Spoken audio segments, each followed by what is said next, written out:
Tropical Storm Debbie over the area. We still have some very wet bands of weather coming in. Storm seems to be picking up some forward speed. This is the 8 o'clock advisory. This came in just a few moments ago. I'm actually seeing this for the very first time. Northwest movement now at 7 miles per hour. Center of the storm is starting to close in. Look where the shadow is, not necessarily where the icon is. That's where the center of the storm is, moving through, starting to get into central portions of South Carolina. Things that I'm noticing: winds are down and the pressure is up. Sustained winds are at about 45 miles per hour. Once the storm center passes, we're seeing a kind of a reduction of the rain. This rain band that is currently inundating our area, this is where most of the accumulating rain will be coming from today. That band is starting to arc into the foothills. We're seeing some that rainfall edge, that well-defined edge, Wilkes County, getting back into Surry County. This will continue to move to the north and west and eventually start to move into the mountains. They've really only seen a few scattered showers over the area thus far.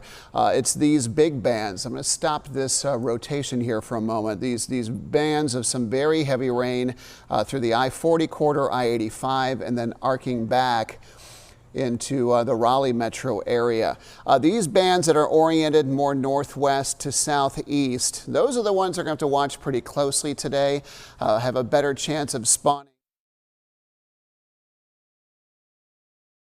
And I think we're not going to really see too much impact from that in general, but it's probably going to be later in the day before we start to see any semblance of a severe weather threat, particularly tornadoes, come in. Tropical systems, they have a lot of inherent rotation within them. They just inherent spin in the atmosphere that they bring along. Usually the tornadoes that are spawned are very, very quick. They're brief. They don't tend to cause a lot of damage. In fact, they actually cause smaller like maximums within areas that are already experiencing damage. So we're seeing some a number of tornado warnings that have been issued across the eastern part of the state so far today. Let's get a little closer to home. This is our first warning radar network, and as of this morning, you can see the brighter returns that are showing up. Some moderate to very heavy rain bands are stretched out over some major highways. This is not a good day to do any traveling, especially while the rain is falling pretty steadily. I mean, look how bright the returns are between Winston-Salem and Greensboro. Salem Parkway, Interstate 40, just getting absolutely inundated with wet weather right now. And that's going to continue to slowly push out of the area. But these rainfall rates are running pretty high. In some cases, you're looking at 1 to 2 inches of rain an hour. This particular rainfall rate is just under an inch an hour. This is in the Jamestown area. Clicking on this again, you got another one, about a half an inch, 6/10 of an inch, getting into northeastern Guilford County. Getting a little closer, we can see some good wet weather, good banding of rain on really along the Yadkin River Basin. This is pretty much where you don't want to see a lot of water. Good rainfall returns coming in on radar there, very bright. As we kind of query this, right where Highway 601 meets Highway 801 meets Highway 64. It's coming down. These brighter reds that you see, radar returns indicating that rainfall rates are about 1.5 inches per hour. Got another one in northern Davidson County that's about 1.25 in the Arcadia and Midway area too. So again, ponding of water on roadways, especially in urban areas, is kind of what we're going to start encountering first. The streams, the creeks will start to swell, especially once we get into 2, 3, 4 inches of rain. We're starting to see that already. Our Kelly Kendall, during our newscast earlier, showed us Buffalo Creek in Greensboro that was already running fast and it was running high. And we're going to continue to see more of that today as the rainfall just continues to add up. So highlighting the Tri, that's where the heaviest rain is now, going across southern areas. Montgomery County, one of several counties that is under a flash flood warning this morning. Got a number of them right now. A few tornadoes just north and east of Raleigh, kind of pivoting around that bigger band. That has been a problem. That has been ongoing since yesterday. They had that tornado touchdown in the Sampson County area yesterday, confirmed. Did have a debris signature, but it was so quick that the rotation was gone even before the storm left that county. So pretty quick. I'm noticing a few more things down to the south. There is a little bit of a gap in the precipitation from Fayetteville coming on in. Based on what we've been watching in the models the last couple of days, this area of rain seems to be moving in and starting to do things we anticipated doing a little bit more ahead of schedule. Those breaks in the rain in the Charlotte area, the Rockingham area down into Fayetteville, we'll keep the rain going, but it may be a little more raining more frequently than not, but a few gaps in the rain. So all the while, we're going to start to see these flood waters increasing little by little. It's something that we're going to have to contend with at least for today. River flooding is not expected to spike until later on, and we'll talk much more about that coming up in a bit. But working the radar a little bit more, we do have some flooding concerns that will continue to develop as we zoom in and query some of these. We do have a flash flood warning. That's for Davie County. That is in place until 1 o'clock this afternoon. Doppler radar indicates that some of these areas we've seen 2 to 4 inches of rainfall in a relatively short period of time. Issued a little earlier this morning, a flash flood warning. Still in place until 10:15 today. That is for Alamance, for Chatham County, also for Guilford, Randolph County, just to name a few. I think also farther south into Randolph and Davidson County. Rowan County under a flood warning that is in place until noontime today. And again, that Montgomery County warning. That was, I think, the most recent warning that came up. That is in effect until 2 o'clock today. What does all of this mean? It means that water is rising. It means that too much rain has fallen over these areas for a considerable amount of time now, and the rainfall totals are really starting to add up over the area. You can see where we're starting to get into the brighter yellows. Those estimated rainfall amounts are getting into that 2, 3, 4 inch range in some of these areas. And when we're getting into the oranges and red, radar estimating 3, 4 inches of rain have fallen. Well, this is the area where the band went through earlier. Now it's coming through now, and so it shouldn't be a big surprise that we're expecting to see about 3 to 6 inches of rain total through this. That's too much rain too quickly. And keep in mind, we just came off the month of July, where we saw about 10 inches of rainfall at PTI Airport. So the drought part of this aside, that certainly helped to recharge the water table and was a little bit of a primer for this event. Had we not had that 10 inches of rainfall over the area, there's a higher likelihood that the flooding threat might be a little bit lower than it actually is today. So I can't stress this enough. Today is not a big day to travel. Hopefully you have your errands run by now. The weather will begin to improve tomorrow, but if you are at home, you are watching this, we do suggest you hunker down. That track, I don't want to show this too much, and I need to update this because this just came in a short time ago. The storm came on shore about 2 o'clock in the morning. Near Myrtle Beach in the center is already 65 miles away, so it's moving pretty quickly. Notice how much the cone has narrowed in recent days. This storm already beginning to pick up speed will start to accelerate through our area. It's expected to come right up through our region. But some concerns going forward that we could see a few areas of severe weather today, and we'll continue to explain that before too long. Let's get to the areas that are under a flood watch. It's really for most of the state. The western edge is in our foothills. Now the mountains have been added onto that too. They were the last one to go. Expecting to see 2, 3 inches of rain in those areas, possibly some higher totals. I wouldn't be shocked to see if rainfall totals did exceed 6 inches across some of our southern and eastern areas. So it's just a situation where with the wet weather that we've had and the more wet weather coming in, this water just doesn't have very many places that it can go.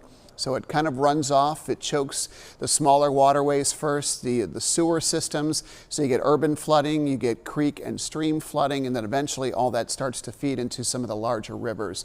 One of those rivers is the Dan River. We're going to go over a river forecast coming up in a little bit, and we're going to be at this for a little while anyway.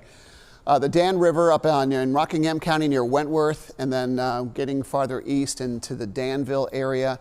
We're expecting rivers to crest Friday into Saturday that could reach moderate levels, moderate flooding levels. And if you live near any of those waterways, you're very well aware of what minor flooding, what moderate flooding, and what higher levels of flooding mean to you. We are expecting waters to crest pretty high in some of those areas the next few days. So for any children that might be watching at home still on summer break, I know it's kind of cool to see some of the smaller waterways swell up and the water's moving fast. Just keep in mind it is not a safe idea at all to play anywhere near those areas. It only takes about 6 inches of fast moving water to knock you off your feet. And a lot of vehicles will float in as little as a foot of water, especially moving water. So this is a situation where ponding of water is certainly going to be problematic. If you need to run some errands, just be very careful. We strongly suggest that you stay at home. And then moving forward, as we get into nightfall tonight, after rain has been falling for most of the day, travel at night is particularly dangerous because you can't see very far in front of the vehicle in front of you without the headlights. And the rain's going to keep coming. These are additional rainfall totals that are expected beyond what we've had so far today. About 2 to 4 inches of additional rain expected through this afternoon. At that point, and probably early afternoon, this big band is going to lift a bit farther north. You'll see those rainfall totals start to increase in our western counties. From here on out, additional rains of about 3 to 4 inches are probable in portions of the Piedmont Triad especially. And so we're just starting this. This is a lot more rain that still has yet to fall, and I'm sure you've looked out the window and seen how wet it is outside. So this area, mostly the Piedmont Triad, our North Carolina, Virginia border counties, this area of magenta has changed its shape a little bit. It's also getting into the moderate risk. This is an excessive rainfall outlook for our area. This is only issued a handful, this is issued every day, but you only see returns like this a handful of times. And I believe the last time that we were under such a high risk for flooding was back in 2020. So several years ago. And I believe that was in the springtime. This may have been something that was even tropical, or at least we had a lot of rain coming in. So the impact that we're expecting is now through this evening. That will be the main impact window. And as early as it is in the day, that's a long time to see this much rainfall for this long. We're expecting 3 to 6 inches of rain. Notice the plus, that's going to cover some of our southern and eastern areas. It could see more than that, but I think that 3 to 6 inch number is a good average for much of the area. This is likely going to cause flash flooding. And on top of that, we're going to have some healthy gusts coming through in the 25 to 45 mile per hour range. We'll show you where her gusts have been up to this point so far, and that's likely going to cause power outages. We're looking at a situation, because we're looking at so much rain, it softens the ground, it percolates deep, and the softer the ground, the less the root systems can stay up, keep the tree upright. So it doesn't take as much of a breeze to knock down trees. Falling trees mean damage. Falling trees also lead to power outages. And at last I heard, if someone in the room can find out and give me a number, the last I heard we had 87,000 power outages across the state. So we'll try to get you some updated information as soon as we can about that. Gus, check this out. I'm seeing this for the first time too. We just had a 52 mile per hour wind gust in Greensboro, PTI Airport. Max gusts expected to get into the 40s, not anticipated to get into the 50s. That is a very healthy gust, and winds that strong will continue to cause some issues. Forecast wind gusts going forward, occasionally getting above 40. We are looking at some good rainfall returns as well, but these gusts on top of that rain, as that band begins to lift northward, will only move into the foothills as well as many of our mountain spots and into some of our Virginia counties. Notice the storm. Let me see if I can back that up a little bit. Yeah, let's go from that wind gust. Watch the center of the storm. This particular model is bringing the center of the storm is. That's what that hole in the storm is. At one point, this was 60 nautical miles across. You've heard of an eye of a hurricane and how the winds tend to be lighter in there. They will certainly be lighter here when that comes through, but this is forecasting this evening. It may even be early evening when that starts to push northward. Strongest winds will be on kind of in an area or bands that will be surrounding that, but the core of the storm tends to be a little bit lighter. As that pushes by, you get winds rotating around the backside to come out of a different direction altogether. They will come out of the northwest, west-northwest at about 20 to 25 miles per hour today, and then the winds start to relax. That's actually later tonight into early Friday, those 20 to 30 mile an hour gusts I just mentioned. and the winds start to relax as we head into Friday evening and into Saturday. Storm reports so far. I'm going to see if I can change this camera view for you a little bit. Widespread flooding over much of the area down to the south and west at Oak Island area. Also, we're looking at conditions. Thank you. Looking at some wetter conditions, reports of flooding, Chapel Hill, Raleigh, and Rocky Mount. Our floor director, Neil, just telling me now that 97,000 are without power in the state of North Carolina. That number is up considerably since it was early this morning. So that's a lot. No reports of damage anywhere here. Some reports of flooding near Pittsboro. Again, anticipate more flooding that we'll see here throughout the day. I'm going to step back to the wall here in a second. As far as severe weather risk, this is something that may evolve over time for us today, especially with the storm starting to pick up a little forward speed a little bit and still tracking to the north and west. What we like to see is a storm start moving northward. That would bring the storm through the triad properly, but it will also keep the severe weather risk a little bit farther to the east. We've had a number of tornado warnings going back to yesterday, east of I-95 primarily, and looking at possibility that, and actually some tornado touchdowns, one in Sampson County I mentioned yesterday. I believe Nash and Wilson counties were under a tornado warning a short time ago. They tend to be brief. They touch down, they cause some damage, and they lift up pretty quickly. It's just the inherent spin that we often see in the atmosphere to help create that. Just a general thunder threat for the Triad. This is mostly just a steady rain, I think, for a lot of folks today. Heavy rain.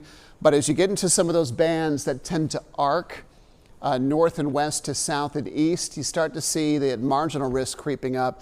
That is also east of the area, but it does include portions of northern and eastern Alamance County, most of Caswell County, and getting north into Pittsylvania County. So I think as the storm approaches, some of those bands that are in the eastern part of the state try to work their way westward with the center of that storm moving westward. That threat's also going to start to shift westward as well. Let's just hope it doesn't get too close to our area. You can see there are a number of active tornado warnings right now, 3 to be told. They're all east of Raleigh at this point, but they were out here earlier. So they're kind of following the westward and eastward movement of the center of that storm. A tornado watch is in place until 1 o'clock today. It includes much of eastern North Carolina, north and east of the Fayetteville area into Raleigh, all the way into the Outer Banks. Could see brief spin-ups there. We'll wait and see how this plays out for us here locally too. So no watches here. Good news for that.